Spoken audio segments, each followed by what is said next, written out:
namni yeroo isaatti haalaan hin fayyadamne tureen isaa ta'u yookaan immoo ariifate rakkina keessatti kufuun isaa hin oolu. Jireenyi lafa kanarraa qabnu daangaadha. Kan akkasiin beektaniin barbaada. Faarfannaa boqonnaa 90 lakkoofsa 10 irraa barri jireenya keenyaa waggaa 70 yoo baay'ate waggaa 80 wanti isaan keessaa guddaatti lakkaa'amus dadhabbiif rakkina isaan dafaniin darbu nus baallee baafnee sokkinaa jedha. Jireenya isaa keessatti waggaa 70 namni jiraatu guyyaa meeqa jiraata jechaadha? Guyyaa 25,550. Namni waggaa 80 jiraatu guyyaa meeqa jiraata? Guyyaa 29,200. Kanaan ala jireenya wanti jedhamu hin jiru. Daangaadha, dhaabbataadha jechaadha. Baalleen maal bakka bu'a? Ariitii bakka bu'a. Jireenyi baay'ee gabaabdu. Bor akka arginu Waaqayyotu beeka. Arguu dhiisuu dandeenya ta'a. Dhufuu dhiisuu danda'a ta'a. Kaleessi darbeera deebi'ee dhufuu hin danda'u. Borummoo dhoksaadha akka dhufuuf akka inni hin dhufne hin beeknu. Har'i immoo kennaadha itti fayyadamuu dandeenya. Jireenya kutaa meeqatti ta'a jechaadha? Takkaatti jireenya sadiitti ta'a jechaadha. Jireenya sadii akkamitti ta'a? Kaleessaaf hin gaabbu har'uma, boriif hin dhiphatu har'uma, har'a hin jiraatu har'uma. Ba'aa akkasii baachuun hin barbaachisu obboloota ko.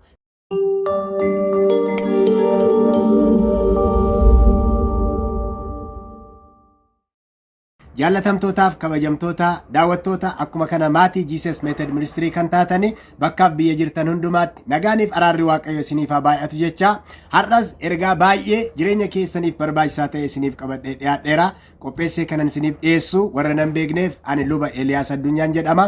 Warri yeroo jalqabaaf tajaajila kana argachaa jirtan subscribe gochuudhaan maatii Jesus Method Ministry akka taatanii asumaan waamicha isiniif dhiyeessuun barbaada. Yeroowwan darban mata duree guddaa tokko jalatti barumsa kutaawwan adda addaa qabu isiniif dhiyeessaa turuun koo beekamaadha. Innis immoo waa'ee milkaa'inaati. Namni tokko milkaa'ina bira ga'uudhaaf adeemsa akkamii keessa darbuu qaba? Utubaawwan milkaa'inaa maali kan jedhu irra deddeebinee kutaa adda addaatti qoonnee wal wajjiniin ilaallee turre. Milkaa'inaaf kan nama gargaaran utubaawwan yookaan immoo dhoksaawwan gurguddaa 6 yeroo darbe wal wajjin ilaallee turre. Har'a immoo kutaa 7ffaan isiniif qabadhee dhiyaadhe yookaan immoo utubaa 7ffaa iccita 7ffaa milkaa'inaan isiniif qabadhee dhiyaadhe.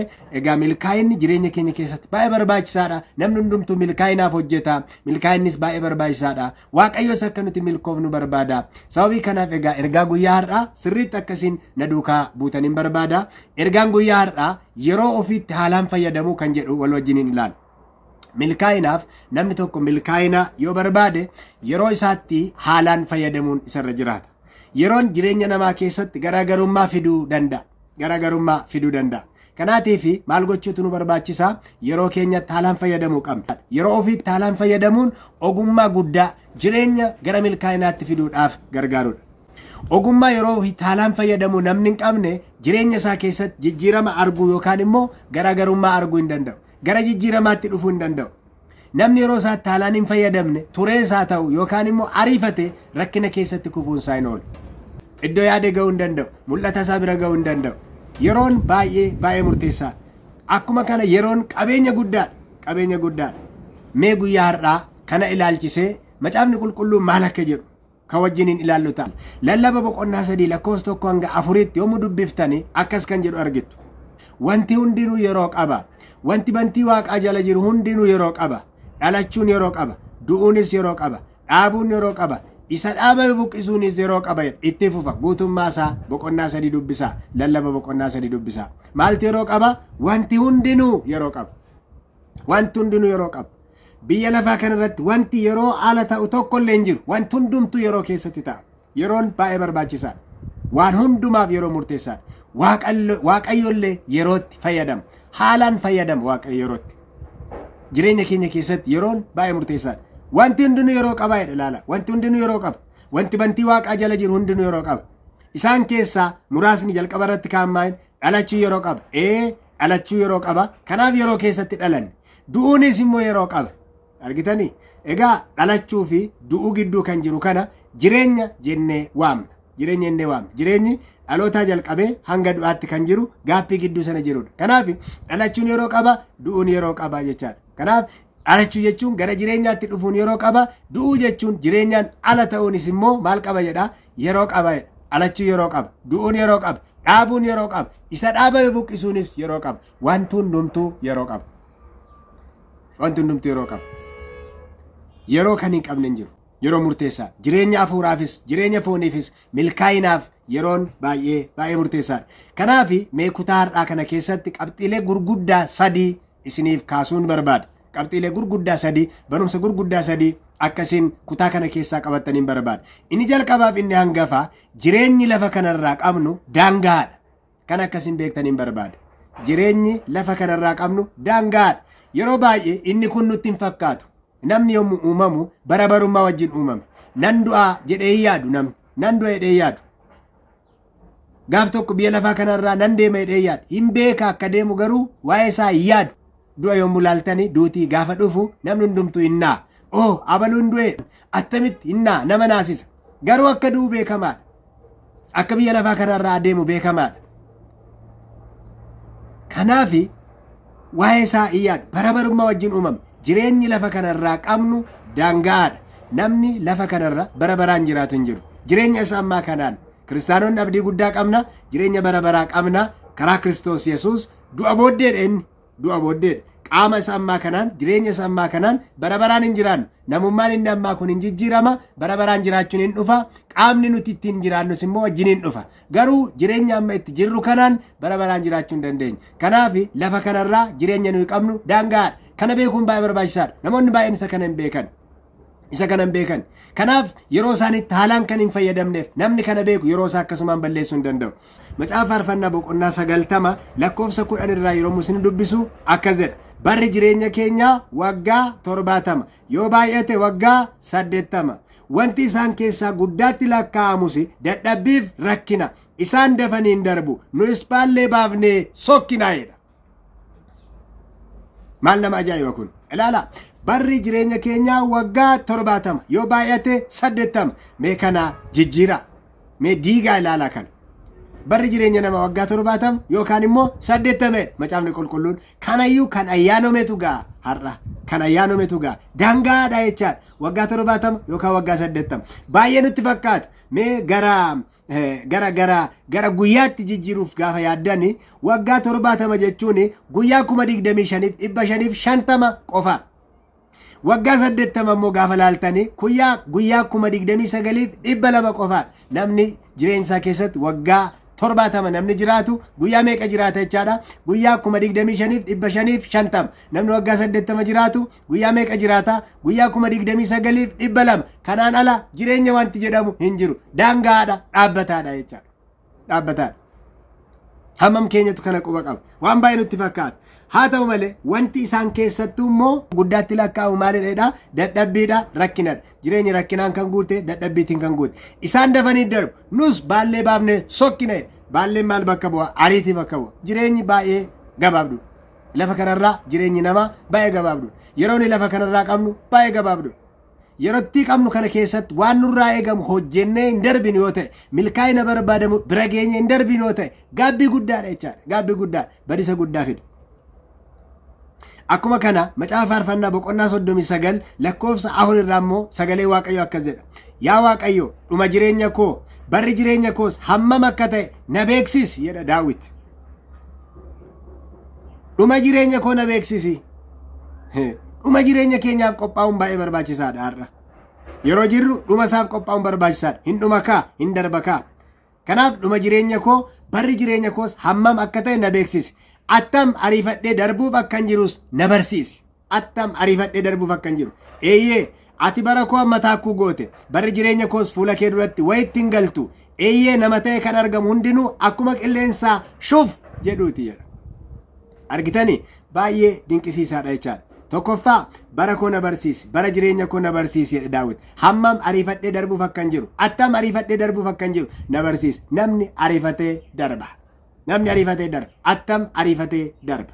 Eeyyee, ati bara koo hammam gooteedha. Hamma taakkuu gooteedha. Hamma taakkuu. Taakkuun akkam? Taakkuun baay'ee waan gabaabdudha.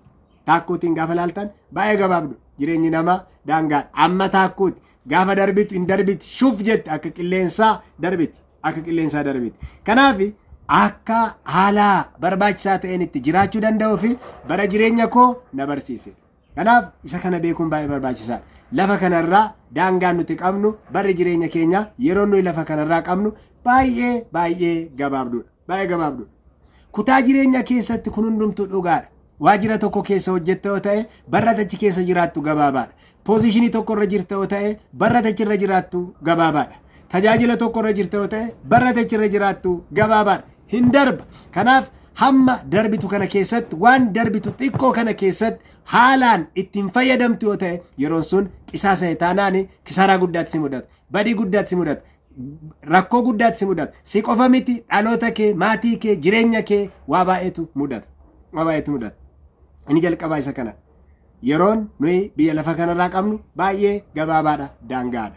Inni lammaffaan kutaawwan jireenya keenyaa gaafa laallu kutaawwan jireenya keenyaa bakka sadiitti gargar qoodama. Yeroo kana keessatti kan nu jiraannu iddoo sadii gurguddaatti qoodama. Innis immoo inni jalqabaa maal inni kaleessa. Jireenya keessa maaltu jira? Yeroo keessa maaltu jira? Kaleessatu jira, har'atu jira, borutu jira. Isaan kana gurguddaatu jira. Kana beekuun barbaachisaadha. Namni tokko akkas jedhee barreessa. Kaleessi seenaadha. Yesterday is history. Seenaadha. Wanti nuyi hojjenne tokko kaleessa seenaa ta'ee darbaa hin deebi'u, waan tokkollee hin deebi'u. Darbeera. Seenaadha. Seenaa isaa odeessuu dandeessu. Kaleessa jira. Inni kan biraan immoo boruudha. Namni kun maal jedhaa? Tomorrow may not come, it is mystery jedha. Yesterday is past, it is history. Kaleessi darbeera, deebi'ee dhufuu hin danda'u, seenaadha. Tomorrow is just mystery, it may not come. Bor dhufuu dhiisuu danda'a, inni dhoksaadha. Hin dhufa yookaan hin dhufu. Persentii 50-50. Bor akka arginu Waaqayyotu beeka. Arguu dhiisuu dandeenya ta'a. Dhufuu dhiisuu danda'a ta'a. Yeroo baay'ee wanta har'a hojjechuu qabnu, wanta har'a dalaguu qabnu, yeroo dheeraadhaa fi bor yeroo dalaga ganaa guyyaan jira, yeroon jira innee kan nuti itti yaadnu hedduun isaa jira. Garuu wanti beeku qabnu bor dhufuu danda'a, dhufuu dhiisuu danda'a. Inni lammaffaan immoo har'a jedha. Har'i kennaadha. Today is gift. Use it. Kennaan har'i kennaadha, itti fayyadame. Kaleessi seenaadha, deebi'een dhufu. Bor immoo dhoksaadha, dhufuu dhiisuus danda'a. Har'i garuu murteessaadha. Kanaaf har'atti fayyadami. Kana beekuun baay'ee barbaachisaadha. Jireenyi kutaawwan jireenyaa kana sadan beeknee haalaan itti fayyadamuun barbaachisaadha. Namni Albert Einstein jedhamu tokko immoo akkas jedha. Kaleessarraa baradhu, har'a jiraadhu, bor immoo abdii godhadhu. Abdiin godhanna. Abdiin nu godhanne sun garuu dhufuus dhiisuus hin danda'a. Kanaaf haalaan baay'ee itti yaaduun barbaachisaadha. Kutaawwan lammaffaan kana isinii qooduu barbaade isa kana. Inni sadaffaaniif baay'ee barbaachisaa ta'e har'a jiraadhu. Har'a jiraadhu. Qabxiin inni tokkoffaani maal jenneerraa jireenyi lafa kanarraa qabnu daangaadha. Qabxiin lammaffaan immoo maalidhaa? Kutaawwan jireenyaa keenya iddoo sadii gurguddaatti gargar qoodama. Innis maal inni? Kaleessa, har'a, bor. Kaleessi darbeera, deebi'ee dhufuu hin danda'u. Bor immoo dhoksaadha, akka dhufuuf akka inni hin dhufne hin beeknu. Har'i immoo kennaadha, itti fayyadamuu dandeenya. Kennaadha. Har'a keessaayyuu amma ishee harka kee keessa jirtu jechaadha. Sa'aatii muraasa booda, daqiiqaa muraasa booda maal akka ta'u hin beekamu waan ta'eef. Manaa baatee maal akka taatu hin beektu. Kanaaf maal gochuu qabdaa? Taayimii kee ishee harka jirtu sana haalaan itti fayyadamuun baay'ee barbaachisaadha. Inni sadaffaani har'a jiraadhu. Isa kanatti xiyyeeffachuu barbaada. Kaleessi jira, murteessaadha. Boris jira, murteessaadha. Garuu inni guddaaf baay'ee barbaachisaa ta'e har'a jiraadhu. Har'a akka hin jiraanneef wantoota nu danqan gurguddoo lamatu jira. Namni tokko jireenya isaa keessatti yeroo isaa har'aa akka ittiin fayyadamne, jireenya isaa har'aa akka hin jiraanne wantoota gufuutti ta'an gurguddaa lamatu jira. Inni tokkoffaan kaleessa. Kaleessa akkamittiin gufuutti ta'a? Wanta dogoggoraan hojjenne yookaan immoo otoo hin hojjetiin hafne yaadu jechaadha. Kaleessa dogoggora tokko hojjenneerra, badii tokko hojjenneerra, kufaatii tokko kufneerra, waa'ee isaa yaadu, waa'ee isaa dhiphachuu, hidhii nyaachuu, waa'ee isaaf baay'ee jeeqamu hin barbaachisu. Wanti barbaachisoo jiraate waan gaarii hojjenneerraas haa ta'u, kufaatii kufne dogoggora hojjenneerraas haa ta'u, lamaan isaayyuu barumsa irraa barachuutu nu barbaachisa malee waa'ee kaleessaa yaaduuf, waa'ee kaleessaaf dhiphachuun baay'ee barbaachisaa miti. Namoonni baay'een garuu waa'ee kaleessaaf otoo dhiphatanii, waa'ee kaleessaaf otoo gaabbanii har'a isaanii of jalaa balleessu. Har'a jiraachuu hin danda'an. Carraa har'aa of harkaa buusu. Isa kaleessaaf otoo aaranii, isa kaleessaaf otoo dhiphatanii, har'a dhukkubaa of saaxilu, har'a rakkina biraa of saaxilu. Kaleessa irraa barachuudhaan ala waa'ee kaleessaa dhiphachuun hin barbaachisu. Kaleessatti dhiphachuun har'a akka hin jiraanne nama taasisa. Inni lammaffaan immoo namni har'a akka hin jiraanneef kan isa danqu maalidha? Boruuf dhiphachuudha. Boruuf dhiphachuudha. Maal jenne kaleessi seenaadha jenne borummoo dhoksaadha jenne dhufuus dhiisuus danda'a bor.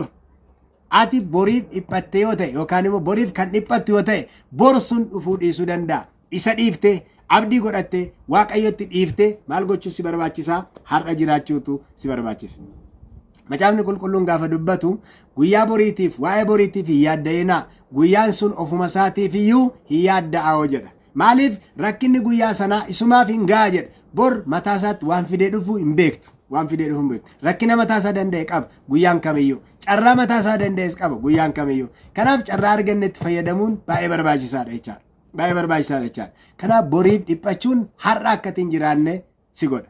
Kitaaban dubbise tokkorraa maal jedha? Namoonni baay'een boruuf dhiphatu. Kana jechuun jireenya borii har'a jiraachuu barbaadu. Warri waa'ee kaleessaa dhiphatanis warri waa'ee borii dhiphatanis lamaan isaaniiyyuu ba'aa kaleessaaf ba'aa har'aa ba'aa kaleessaaf ba'aa borii kan isaan fidanii guyyaa har'aa irrattidha.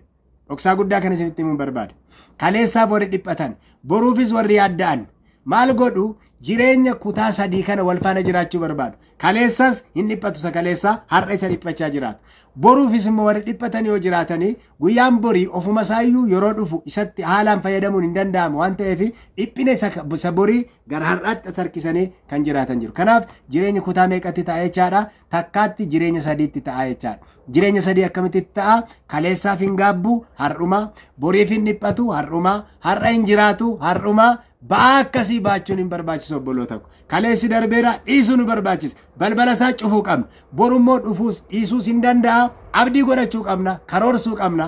Har'a garuu jiraachuutu nu barbaachisa. Har'a jiraachuutu nu barbaachisa. Carraa har'a argannet, aduu har'a argannet, fayyaa har'a argannet maal gochuu nu barbaachisa? Jiraachuu nu barbaachisa. Hojjechuu nu barbaachisa. Dogoggora kaleessaa irraa barachuu fi isa boruuf karoorsuun barbaachisaa ta'us har'atti immoo haalaan fayyadamuun baay'ee barbaachisaa.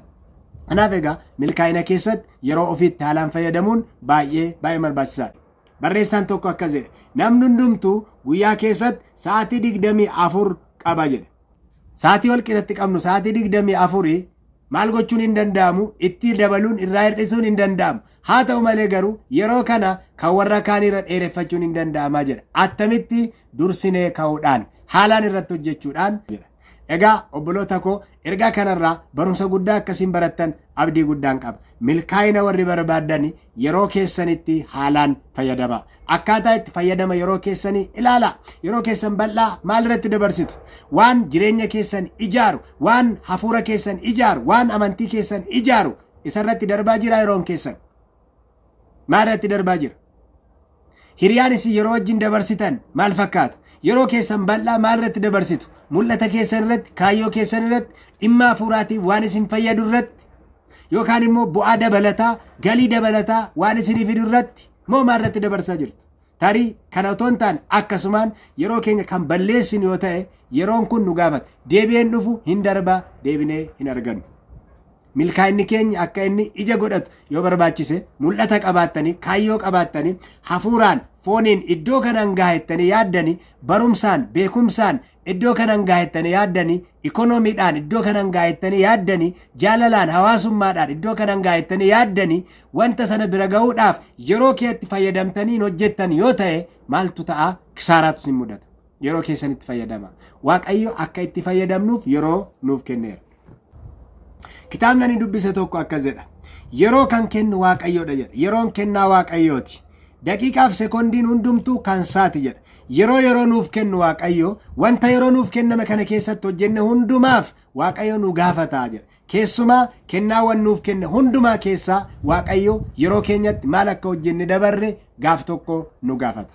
Yeroon itti gaafatamummaa wajjin kan nuuf kenname qabeenya nama hundumaati. Qabeenya walqixa, nama hundumaa walqixa, hiyyeessaa walqixa, sooressaa walqixa, xiqqaa walqixa, guddaa walqixa, akkaataa itti fayyadama isaa qofaatu gargar nama gochuu danda'a. Warri kaan yeroo kanatti fayyadamanii soromaniiru, warri kaan yeroo kanatti fayyadamuu dhiisanii hiyyoomaniiru, warri kaan yeroo kanatti fayyadamanii iddoo guddaa gahaniiru, warri kaan immoo iddoo guddaa yaadan otoo hin ga'iin hafaniiru. Garaagarummaan isaa yeroodha. Yeroo keenyatti akkaataa nutti fayyadamnu milkaa'ina keenyaatiif baay'ee murteessaa. Kanaaf obboloota koo yeroo keessanitti haalaan fayyadamuudhaan hafuuraan jireenyaan hawaasummaadhaan qaamaan iddoo waaqayyo barbaadu milkaa'ina waaqayyo barbaadu bira akka geessan ergaa guyyaa har'aarraa barumsa guddaa barattanitti yaada. Amma dhumaatti waan nu wajjin turtaniif waaqayyo ayyaana isaa isiniif haa baay'isu.